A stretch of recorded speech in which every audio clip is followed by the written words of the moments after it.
Salam, selamat malam. Bertemu lagi dengan saya dalam Sate Online malam hari ini. Masih dalam tema besar kita, Melody of Singleness. Setelah kemarin kita membahas tentang bolehkah dating online, maka malam hari ini kita akan membahas topik yang sama, bagian yang kedua, mengenai bolehkah dating online. Dalam pembahasan sebelumnya, kita sudah membahas 3 hal yang perlu dipertimbangkan sebelum saudara itu melakukan dating online. Dating online yang saya maksud itu memang bukan hanya biro jodoh, tetapi bisa saja dating melalui medsos seperti Facebook, Instagram, dan media-media sosial yang lainnya, di mana saudara itu bisa terhubung dengan orang di luar komunitas saudara. Nah, malam hari ini kita akan membicarakan tentang beberapa poin dari 3 poin yang lalu yang sudah kita bahas, bahwa saudara sebelum masuk ke dalam dating online, saudara harus mengetahui beberapa hal. Yang pertama itu bukan tentang bagaimana, tetapi tentang siapa yang akan menjadi prospective spouse saudara. Yang kedua mengenai butuh pengenalan diri dan kebijaksanaan. Dan yang ketiga itu bicara tentang saudara butuh mentor. Nah, malam hari ini kita akan bicara lagi 3 hal berikutnya. Yang pertama adalah saudara boleh memasuki dating online tapi dengan perspektif ini, yaitu serius tapi jangan serius sekali. Apa maksud saya? Jadi media sosial seperti Facebook itu adalah media pertemanan seperti Instagram, di mana saudara itu terbuka dan membuka diri berkenalan dengan siapa saja. Jadi karena itu bertemanlah secara natural. Berilah diri untuk dikenal dan mengenal, dan kemudian saudara itu jangan buru-buru membayangkan bahwa orang yang sepertinya tertarik kepada saudara itu dialah nanti orang yang akan menjadi pasangan saudara. Dan nanti kalau saudara sudah ketemu darat, lalu saudara berpikir dan membayangkan bahwa pria inilah nanti yang akan jadi calon papa dari anak-anakku, atau wanita inilah nanti yang akan menjadi calon mama dari anak-anakku, saudara terlalu lompat jauh. Saudara tidak perlu sampai di sana dulu. Yang perlu saudara lakukan adalah bersahabatlah sebagaimana biasanya. Jadi serius, tetapi tidak perlu saudara itu mengalami lompatan emosional sehingga saudara itu langsung jatuh cinta dan tidak bisa lagi dipisahkan dengan orang itu, padahal saudara belum begitu mengenal dia. Mengapa ini penting? Karena saudara baru kenal, dan perkenalan pun melalui medsos. Saudara butuh perkenalan yang lebih dalam. Nikmati dulu pertemanan itu. Adalah oke untuk ketemu, adalah oke untuk belajar saling mengetahui siapa dia dan latar belakangnya dan lain sebagainya. Jadi yang paling penting di masa itu adalah bangunlah akuntabilitas.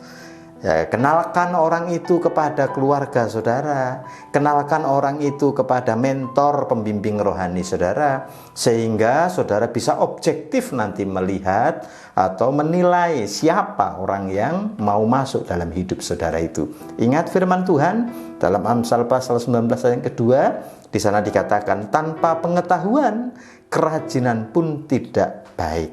Orang yang tergesa-gesa akan salah langkah. Jadi jangan tergesa-gesa, jangan terburu-buru, jangan membayangkan hal-hal yang terlalu dalam dulu.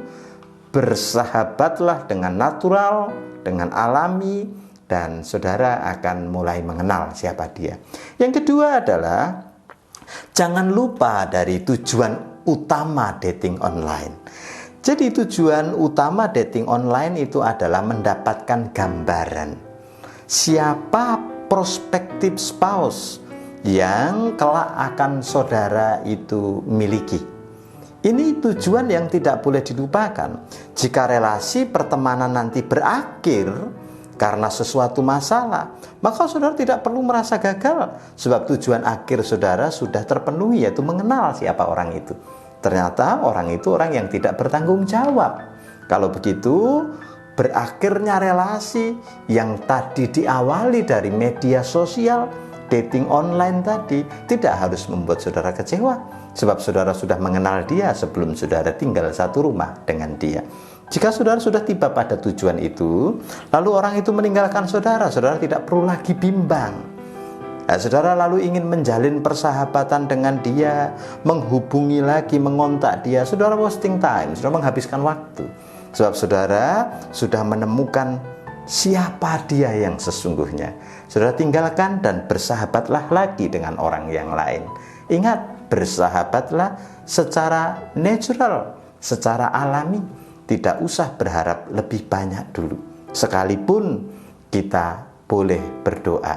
Yang ketiga, dating online itu hanya dilakukan ketika cara tradisional itu gagal.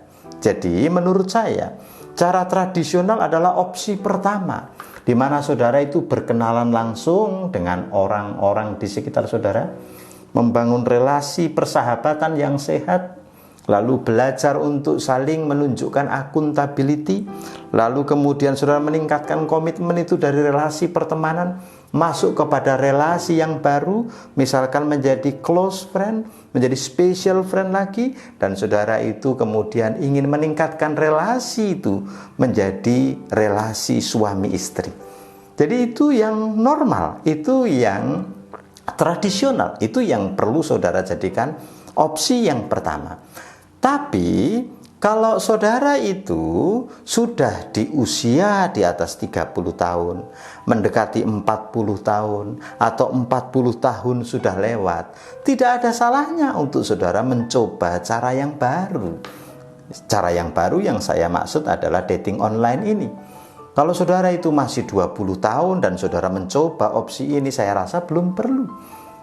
Saudara masih punya kesempatan yang banyak untuk mengembangkan pertemanan yang sehat. Jadi, saudara harus bijaksana di sini. Saudara harus memikirkan betul-betul apakah saudara akan memutuskan untuk mencoba dating online atau tidak. 6 hal yang menjadi pertimbangan dari apa yang kemarin dan hari ini sudah kita bicarakan, kiranya itu menolong saudara untuk saudara memiliki bekal. Apakah saya memutuskan untuk mencari relasi dengan menggunakan metode dating online? Tapi kalau saudara mengenali diri saudara dan berkata tidak, maka saudara tidak harus melakukannya. Kiranya kebenaran Allah memerdekakan kita. Salam.